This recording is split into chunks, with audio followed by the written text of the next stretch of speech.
Aujourd'hui, je m'entretiens avec Mme Vera Wall, présidente de la Légion royale canadienne Gaspésia filiale 203, qui nous reçoit dans le musée militaire qu'elle a fondé. Mme Vera Wall, merci beaucoup de nous accueillir ici à la Légion. Ça me fait plaisir. C'est une très belle résidence pour les vétérans. On parle d'une légion qui a été créée en 1948, je crois. Oui, l'ouverture de la Légion était... Ils ont commencé en 1948, mais ils ont eu plusieurs locales. Ce local ici a été ouvert en 84. Donc déjà 33 ans. Oui. La Légion couvre quel territoire? Nous autres, on couvre de Cap-d'Espoir jusqu'à Port-Daniel.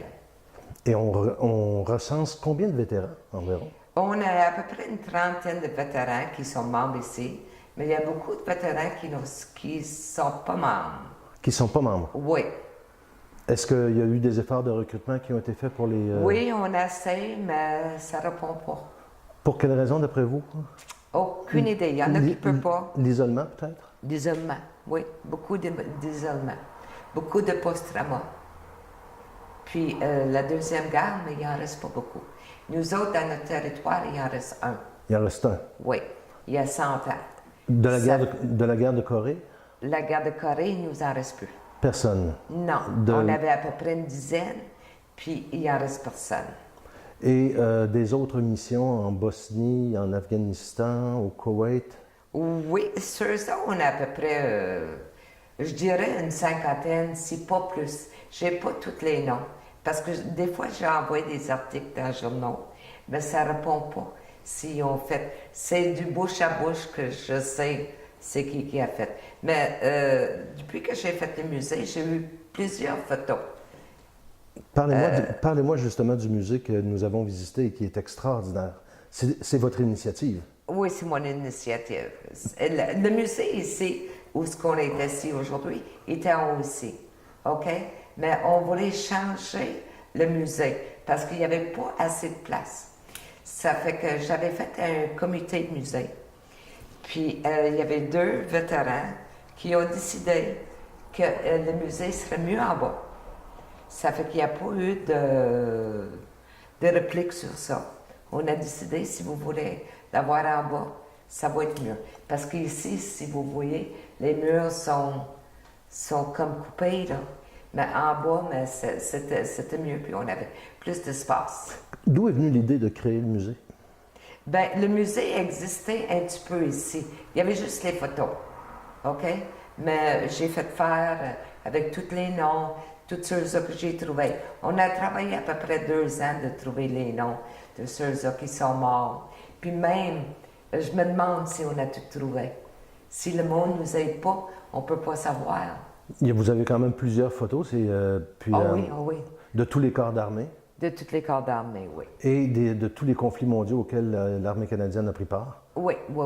Là, j'ai pas mis les noms de ceux-là qui ont fait juste la force régulière. Je sais qu'il m'en manque du Bosnie, il m'en manque du Afghanistan aussi, mais de plus en plus, ils viennent apporter leurs photos. Même des gens apportent leurs photos de leur père. Ça fait que les photos commencent à rentrer. Parce que l'histoire militaire au Québec, on se le dit, c'est pas quelque chose dont on parle beaucoup. Non. Et pourtant, comme vous le dites, il y a des enfants justement qui prennent connaissance que leurs grands-pères, leurs grands-parents ont été partie prenante aux conflits mondiaux et ils réalisent grosso modo l'héritage. Puis en fait, ce qui arrive, c'est que là maintenant, ils réalisent que ce que leurs grands-parents ont fait mérite d'être su. C'est pour ça qu'on vous apporte ces choses-là. C'est ça. C'est pour montrer aux gens aussi c'est quoi qu'ils ont fait. J'ai des livres, j'ai toutes sortes de livres, j'ai Internet qui peut aller voir. À ce temps, les dossiers de la Première Guerre mondiale. Si toi, ton grand-père, si tu veux chercher s'il a fait l'armée, tu as juste à inscrire son nom. Puis tout sort. Puis tout son pedigree sort. Mais c'est pas fait encore pour la Deuxième Guerre. Ça va prendre un autre 20 ans. Et est-ce que les gens de la région viennent visiter le musée? Oui, ça commence. J'ai eu, par le gouvernement fédéral du Canada, le projet d'étudiants. J'ai un étudiant qui travaille pour 6 semaines, qui travaille dans le musée, qui monte... Qui est un peu le guide du... C'est ça, le guide du musée. Et puis, depuis que vous avez fait le musée, est-ce que les gens sont un petit peu plus intéressés par ce qui se passe du côté militaire? Ou est-ce qu'il y a encore une pédagogie à faire de ce côté-là? Il y a encore une pédagogie à faire de ce côté-là. Au mois de septembre, j'ai rencontré beaucoup de professeurs. Au mois de septembre, l'année scolaire de 2018, ils devraient apporter les enfants voir ça. Ça fait que ça va éduquer aussi beaucoup, là. Parce que, comme tu disais, au Québec, c'est pas connu, puis c'est...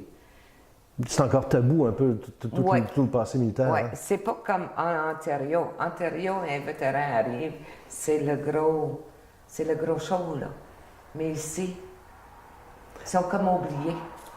Comme vous le dites, sont oubliés malheureusement. Oui. Est-ce qu'il y a des activités qui, en dehors, par exemple, du jour du souvenir, sont faites par la Légion pour sensibiliser la population au passé militaire? Non, pas vraiment. Je peux pas te dire ça. Mais quand j'ai fait l'ouverture pour le 1er juillet, il y a beaucoup de monde qui sont venus, par exemple, voir le musée, là, quand j'ai fait l'ouverture du musée militaire.